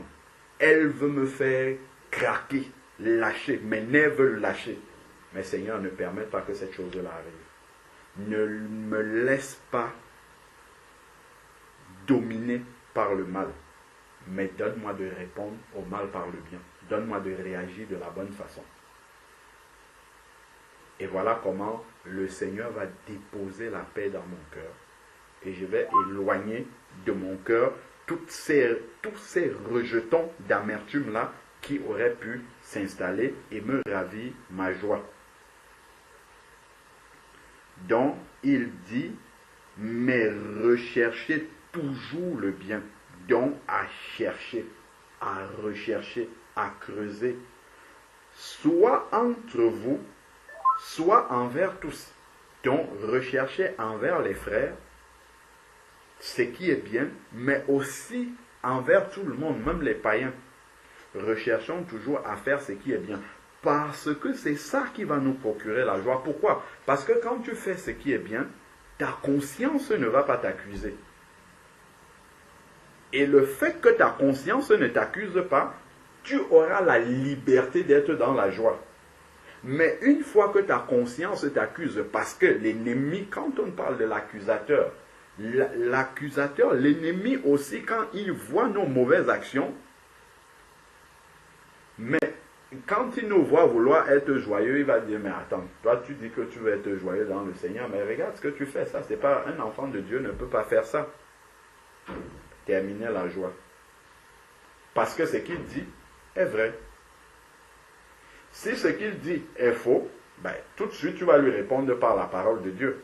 La parole de Dieu dit ça, ça, ça. Ce que tu dis, ce n'est pas vrai sur moi. Mais si c'est que il vient t'accuser dans ta pensée avec une mauvaise action que tu as effectivement faite, et que le Saint-Esprit atteste que ça, c'est un péché et que tu l'as fait, mais forcément, ça ne peut être que la tristesse parce que tu n'auras rien à lui dire. Tu ne pourras pas lui répondre tant que tu n'es pas repenti. Ce n'est qu'après repentance que oui, tu pourras parler à l'ennemi et dire, ouais, bah, de toute façon, le Seigneur a dit, je pardonne les péchés et je m'en souviens plus parce que je suis déjà repenti de ce péché. Donc, tu n'as plus le droit de m'accuser par rapport à ça. Mais si c'est quelque chose qui est encore là, qui est encore présent, un manque de pardon, quelque chose comme ça qui est dans mon cœur, ben, l'ennemi va dire, c'est ça. Ben, évidemment, tu ne pourras pas contester parce que l'Esprit de Dieu atteste que c'est vrai. Ce qu'il a raison de t'accuser parce que c'est vrai. Donc, maintenant, après avoir vu tout le cheminement là, maintenant, il dit, soyez toujours joyeux. On arrive enfin à ce verset-là. Soyez tout, ce n'est pas soyez de temps en temps joyeux. C'est soyez toujours, c'est en toutes circonstances, soyez toujours joyeux. Mais qu'est-ce qui fait que nous pouvons être toujours joyeux? En réalité, ça veut dire que nous soyons toujours en communion avec Dieu. Que nous soyons toujours dans une bonne relation avec Dieu. Parce que c'est de là que découle notre joie. Si nous sommes en bonne relation avec Dieu, si notre marche spirituelle est comme Dieu veut, le Seigneur se réjouit de notre marche, ça ne veut pas dire que nous sommes parfaits, mais notre joie va accompagner tout cela aussi. Après la joie, il ne suffit, bon, une fois que je suis dans un état de joie, il faut conserver cette joie-là. Il ne faut pas que ça soit un état momentané, et après je perds la joie, peut-être un autre jour la joie, et après je la reperds encore, et ça fait une joie comme ça en dents de scie. Non, et quand il dit soyez toujours joyeux, ça doit être une constance. Quelles que soient les circonstances, ainsi de suite, la constance reste. Mais pour que ça reste, il faut que ça dépende de quelque chose qui est invariable. Parce que si la source de ma joie varie, ben forcément ma joie va aussi varier. Ben le salut déjà ne varie pas. Si ma relation est bonne avec Dieu, le salut est toujours garanti. Maintenant, pour garder cette joie-là, une fois que je l'ai, il faut prier sans cesse. Parce que dès que je baisse dans la prière, d'un instant à l'autre, la joie peut partir. Il suffit que tu arrives au travail et qu'un patron, un chef te dise une parole mauvaise. C'est bon. Pap, la joie est déjà partie. On t'annonce une nouvelle, je ne sais pas comment elle est là. Directement, je quitte Jésus des yeux. Une fois que j'ai quitté Jésus des yeux, je commence à réfléchir humainement sur cette nouvelle qui n'est pas réjouissante qu'on m'a annoncée. Tout de suite, la joie est déjà partie. Mais qu'est-ce qui peut faire rapidement que je ne perde pas cette joie? C'est la prière. C'est qu'en priant, Dieu va me soutenir. En priant, Dieu va me rappeler la parole. La Bible dit que lorsque nous prions et que nous ne savons même pas quoi demander, le Saint-Esprit vient à notre secours. Et le Saint-Esprit est un consolateur, ne l'oublions pas. Donc il va nous consoler de ce que nous venons d'entendre dans nos oreilles. Sachons que toute parole que nous entendons est une semence dans notre pensée. Donc dès que nous entendons une parole qu'un homme a donnée, ça peut être un médecin, ça peut être un patron, ça peut être, je ne sais pas moi, une personne qui a une certaine, comment dire, pouvoir de décision dans notre vie. Dès qu'une parole nous arrive comme ça, sachons que toute parole c'est une semence. Une semence qui peut produire dans notre cœur la vie ou produire la mort. Si c'est une parole qui vient pour produire la mort dans notre cœur, elle vient pour nous enlever notre joie. Donc quand on entend une parole comme ça, il faut déjà commencer à... Le Saint-Esprit filtre cette parole-là, celle-là. C'est une parole qui ne vient pas de Dieu. Donc elle n'a pas à rester dans mon cœur. Il faut tout de suite faire ce qu'il faut pour que cette parole-là ne reste pas. Une des armes, c'est celle qui vient au verset 17, c'est de prier sans cesse. Parce que dès que je vais baisser dans la prière, l'ennemi va frapper. Pour ôter cette joie que j'ai eue au verset 16 là. Le toujours ne sera plus vrai. Ça sera soyez de temps en temps joyeux, je le suis de temps en temps, mais d'autres fois pas du tout. Et nous devons flairer, nous devons discerner quand nous sommes en train de perdre la joie. Quand nous sommes en train de perdre cette joie-là, il ne faut pas attendre de l'avoir perdue complètement. Dès qu'on voit des sources, on a vu là beaucoup, dès qu'on voit des sources déjà, il faut entrer dans la prière. Dès qu'on voit des sources, il faut entrer dans la prière. Actuellement, je traverse des moments assez, humainement assez difficiles au travail parce que trop de pression, mais dès que je dois me réunir avec mes responsables, je sais déjà que les paroles qu'ils vont amener, ce sont des paroles qui peuvent me mettre en panique, qui peuvent m'apporter le stress, voilà, comme on dit, le stress au travail. Comme je ne veux pas dépendre de ça, souvent je prends du temps pour prier, pour jeûner même par rapport à ça, juste pour que ces paroles-là n'atteignent pas ma pensée. Que lorsque je vais entendre ces paroles-là, que ça arrive comme ça et que mon regard reste fixé sur le Seigneur. Seigneur, quel que soit ce qu'ils disent, tu me demandes d'obéir à mes chefs selon la chair, comme à toi. Quel que soit ce qu'ils me demandent de faire, tu me donneras la capacité de le faire. Et c'est ça que Dieu fait toujours.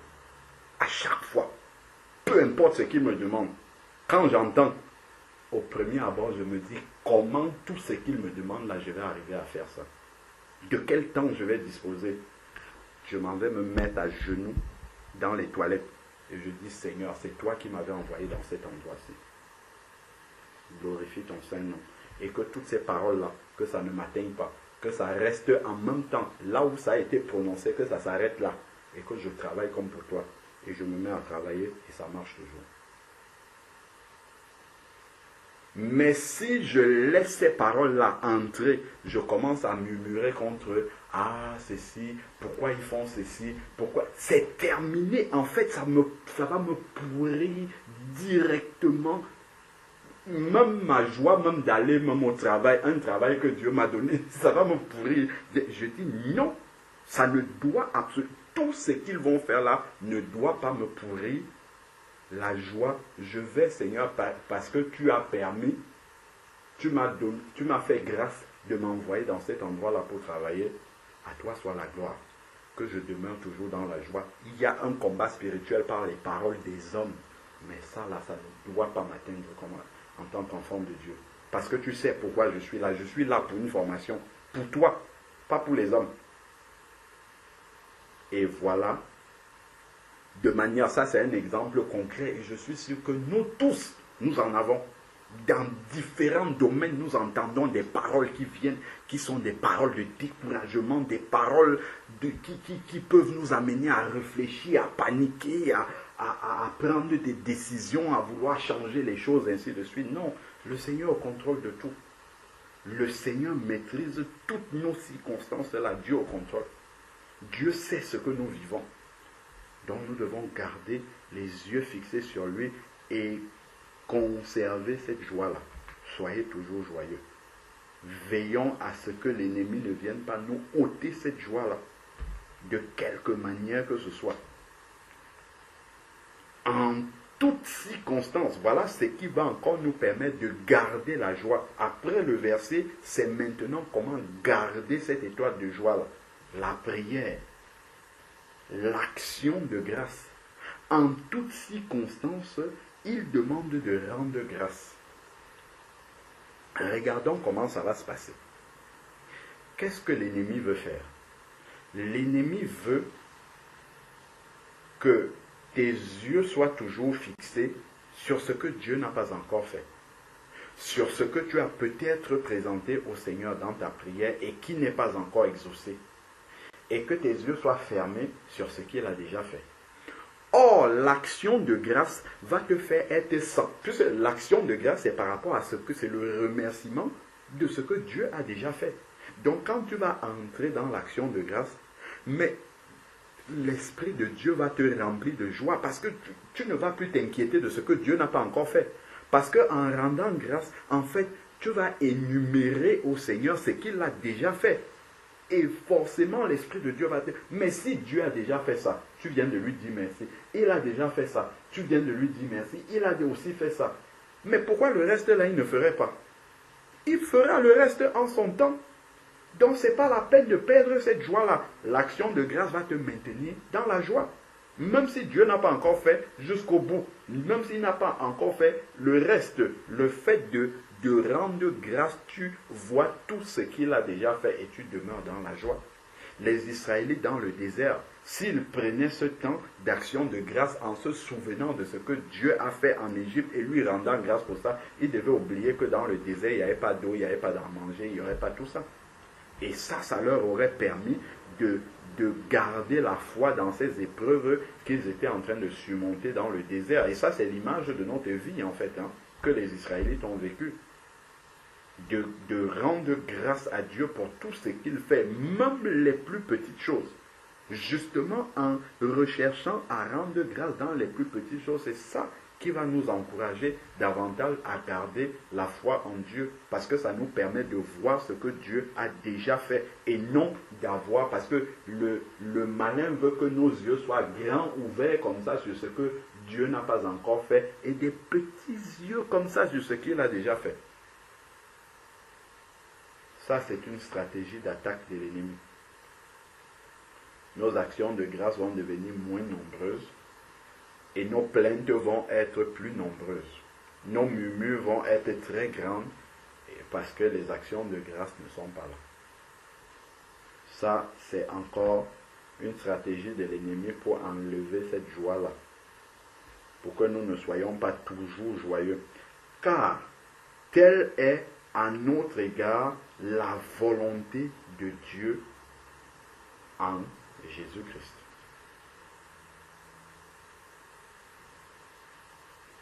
N'éteignez pas l'esprit. C'est l'esprit qui va nous permettre de garder la joie. Ne méprisez pas les prophéties, mais examinez toutes choses. Retenez ce qui est bon et retenez ce qui est bon. Dieu peut nous parler par prophétie. Gardons ce qui est bon, rejetons ce qui ne l'est pas. Trions. Abstenez-vous du mal sur toutes ses formes. C'est tout cela qui va nous maintenir justement dans la joie. Donc voilà un peu quelques exhortations que j'avais à cœur de pouvoir nous donner par rapport à soyons toujours joyeux, pour que cela ne soit pas un commandement pénible pour nous. Parce que quand on le prend charnellement, comme c'est écrit, soyez toujours joyeux, si on le prend charnellement, mais ça va être tellement pénible. Quand tu vas dire à quelqu'un, mais c'est écrit dans la Bible, soyez toujours joyeux, il va te dire, mon frère, ma soeur, c'est parce que tu ne sais pas ce que je vis. Si on te mettait à ma place dans ma vie, tu ne pourrais pas confesser ce verset-là. Ce n'est pas une question de vie, en fait, que nous vivons. Ce n'est pas une question de circonstances. C'est une réalité spirituelle. Quand on dit soyez toujours joyeux, ça dépend de la condition spirituelle. En fait, ça ne dépend pas des circonstances charnelles. Ça ne dépend que de la relation que nous avons avec Dieu. Donc, quel que soit ce que tu vis, soyons toujours joyeux, ça s'applique à nous tous, à tous les enfants de Dieu. Parce que si tu dis, c'est parce que tu ne sais pas ce que je vis, on dirait que toi, en fait, dans ce que tu vis là, le Seigneur t'a laissé seul. Il t'a abandonné, il te laisse vivre ça toute seule ou tout seul. Dont le verset où il dit « Et voici, je suis avec vous tous les jours jusqu'à la fin du monde », ça ne s'applique pas pour toi. Quand il dit que nous veillons ou que nous dormions, nous sommes ensemble avec lui, pour toi tu es une exception à ce verset-là. En fait, ça veut dire que tu as perdu la foi. Tes yeux ne sont pas fixés sur le Seigneur. Parce que si tes yeux étaient fixés sur le Seigneur, quelles que soient les circonstances, tu considérerais bien ces versets-là, en disant que même si je suis dans le tombeau, comme Lazare, 4 jours, le Seigneur va me ressusciter. Même si je suis dans la fournaise ardente, mes circonstances, ça chauffe tellement comme la fournaise dans laquelle Shadrach, Meshach et Abednego étaient, le 4e homme va venir pour me délivrer, Jésus-Christ. Il va venir dans cette fournaise-là. Il est même déjà avec moi dans la fournaise-là. Et s'il est là, nous sortirons ensemble. Et comment nous allons sortir de la fournaise? Même les vêtements n'auront pas l'odeur du feu. Je ne parle même pas des cheveux, du corps et tout ça. Rien ne sera brûlé. Même les vêtements ne vont pas sentir le feu. Mais ça, c'est une question de foi. C'est sûr que quand on est dans la fournaise, pour confesser cette parole-là, ce n'est pas simple. Mais il parle de persévérer. Persévérer dans la foi. Lorsqu'on va se souvenir de Daniel dans la fosse au lion, on se dit, Seigneur, si tu as délivré des personnes qui ont traversé de telles circonstances, mes circonstances, si par rapport à être dans une fosse au lion, qu'est-ce que ça représente même? Ça ne représente rien pour toi, c'est une parole et c'est réglé. Si tu n'as pas encore prononcé cette parole-là qui règle le problème, c'est que j'ai encore des choses à apprendre là-dedans. C'est que tu es encore en train de me former. C'est que je n'ai pas encore acquis toute l'assise spirituelle qu'il me faudrait au travers de cette circonstance que je passe. C'est pour ça que tu n'as pas encore prononcé cette phrase-là. Ce n'est que pour ça. C'est parce que j'ai encore des choses spirituellement à travailler dans cette circonstance. C'est pour ça que je demeure encore là-dedans. Si tu prends la chose comme ça, mais ton épreuve devient un sujet de joie et non un sujet de tristesse. C'est parce qu'on prend l'épreuve dans la chair. C'est pour ça que ça nous enlève la joie. Si on comprend charnellement l'épreuve, il n'y aura pas de joie. Mais si l'épreuve est prise spirituellement, comme Jacques nous dit, si l'épreuve est prise, regardons un verset, si quelqu'un qui traverse une vraie une épreuve difficile, réellement difficile, si on lui lit ce verset-ci, même si c'est un enfant de Dieu, il peut même s'énerver contre nous. C'est écrit ici dans Jacques chapitre 1. Il dit, mes frères, considérez comme un sujet de joie complète. Seigneur, wow.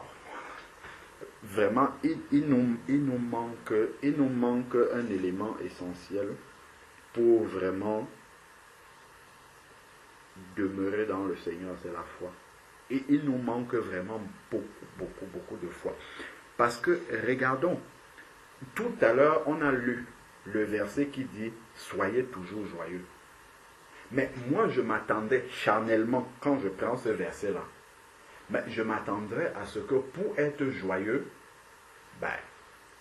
il faudrait que je me porte bien en santé, que mes enfants se portent bien, que je travaille, je ne sois pas au chômage, que mes fins du mois se terminent bien, qu'il y ait de bonnes nouvelles dans ma famille, que j'ai un travail où je m'épanouis bien, que voilà, c'est ça en fait que je pense être des mobiles pour être dans la joie.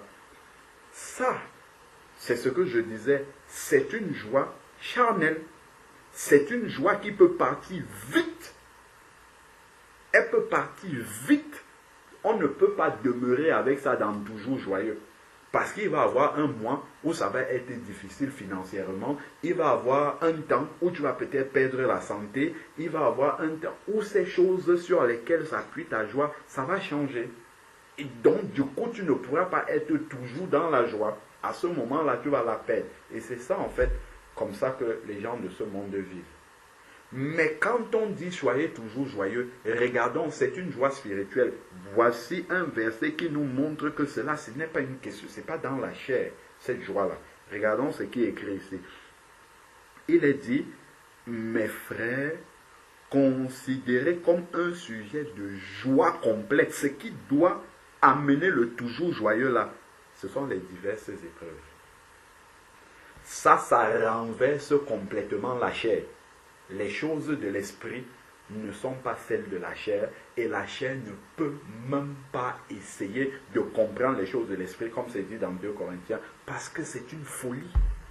Va dire à un homme que c'est quand tu es submergé de problèmes comme ça, c'est là que ta joie doit être complète. Il dit un sujet de joie complète. C'est quand les épreuves arrivent. C'est ça qui doit produire la joie. Ça ne peut pas être une joie charnelle. Regardons donc pourquoi est-ce que ça doit être un sujet de joie. Il a expliqué, il n'a pas juste plaqué comme ça, comme étant un commandement qu'on doit suivre. Il a expliqué pourquoi ça doit être un sujet de joie complète. Donc si je vois tonton Nicanor comme il avait la joie là, tout à l'heure là, s'il est dans la joie comme ça, si c'est une joie spirituelle, je dois dire, mon frère, quand je te vois joyeux comme ça, je suis sûr que tes problèmes, tes épreuves doivent être jusqu'à je ne suis, doivent être submergés d'épreuves. C'est ça que ça veut dire. Spirituellement, c'est ça.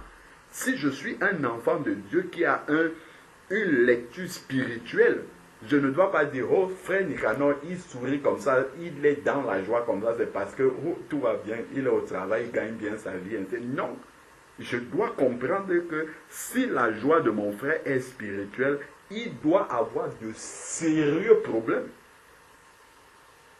Il doit être dans de grandes épreuves. C'est ça que le verset me dit ici. Ça renverse l'intelligence humaine. Il dit considérer comme un sujet de joie complète les diverses épreuves. Les épreuves sont là, pas pour ôter la joie, mais pour donner la joie. C'est un peu difficile de dire Amen, hein, ça, Nadia. Je vois tu dis Amen, mais ça là, ça ne peut pas être un Amen qui vient de la chair, ça. Parce que la chair ne se réjouit pas des épreuves. Au contraire, les épreuves ôtent très vite la joie charnelle. Donc, si une joie demeure dans les épreuves, c'est que c'est une joie spirituelle. Parce que la joie qui est là quand tout va bien, on n'est pas sûr que c'est une vraie joie spirituelle. C'est quand il y a les épreuves là et que la joie est là, là on dit oui, là, ça c'est une joie spirituelle, ça. Il dit les diverses épreuves. Donc, le Seigneur nous envoie les épreuves pour qu'on demeure toujours dans la joie. Hein, frère Jean-Charles, c'est difficile, hein, l'évangile. Ça, je crois que dans toutes nos épreuves, on doit prier pour que le Seigneur nous révèle ce que nous sommes en train de lire là. Seigneur, comment c'est par les épreuves que tu viens pour faire grandir notre joie. Plus tu augmentes les épreuves, c'est pour faire grandir notre joie. Je vous assure que je suis en train de c'est des versets que je connais, mais en expliquant là, moi-même, je découvre comment je suis dans l'erreur, en fait, complètement dans l'erreur, dans la manière dont je considère l'épreuve. Donc, en fait, si on poursuit, hein, ça veut dire que plus rapidement tu veux sortir de l'épreuve, ça veut dire que tu veux perdre ta joie. Puisque c'est dans l'épreuve que tu demeures dans la joie. Hors de l'épreuve, tu vas perdre ta joie. Parce que hors de l'épreuve, tu risques d'être loin du Seigneur.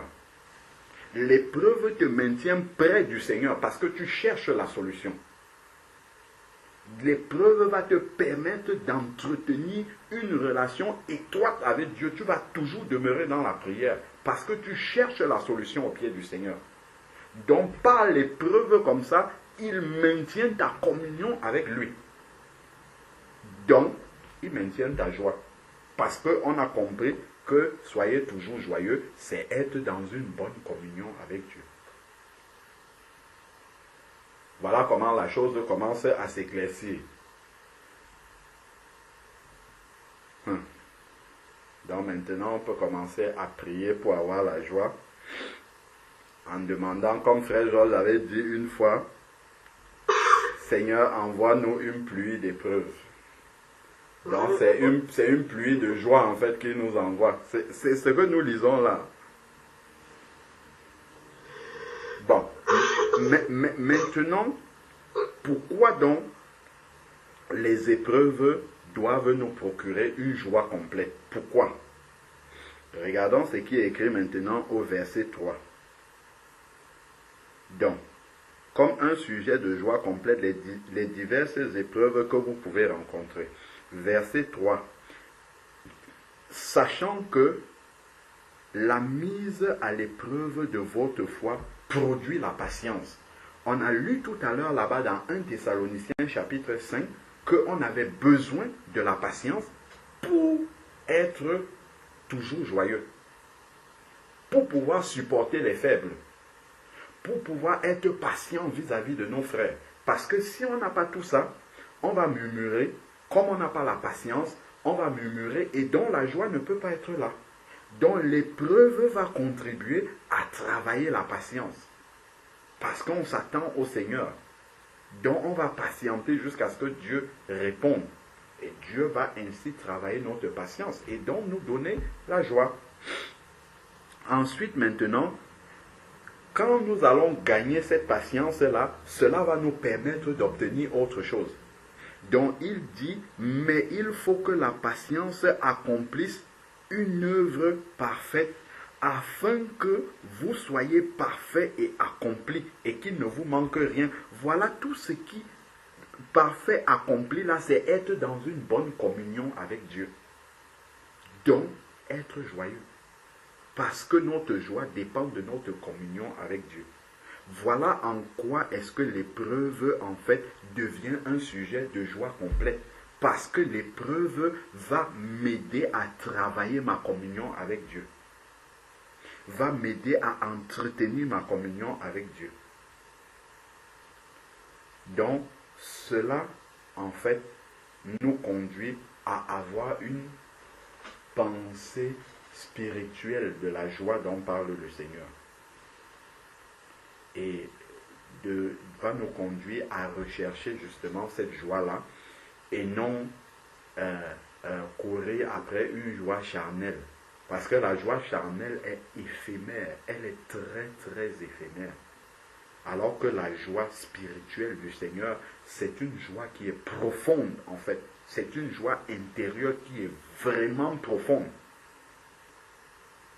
Et c'est cette joie-là qui nous permet de traverser toutes les tempêtes que nous pouvons rencontrer sur notre chemin. Vraiment que le nom du Seigneur soit béni et que le Seigneur nous conduise à avoir une compréhension spirituelle vraiment de la joie et de pouvoir la manifester et de pouvoir la manifester dans les circonstances. Ça c'est un combat contre la chair. Hein.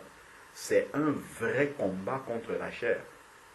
De parler de joie lorsque les épreuves sont là, lorsque les circonstances sont là. Or, c'est là même, alors que nous allons laisser la chair pour entrer dans l'esprit et manifester une joie spirituelle. Que le Seigneur lui-même vienne nous aider à entrer dans sa volonté complète, à comprendre les choses et à voir les choses telles que lui aussi il les voit. Amen. Amen. Amen. Amen. Amen.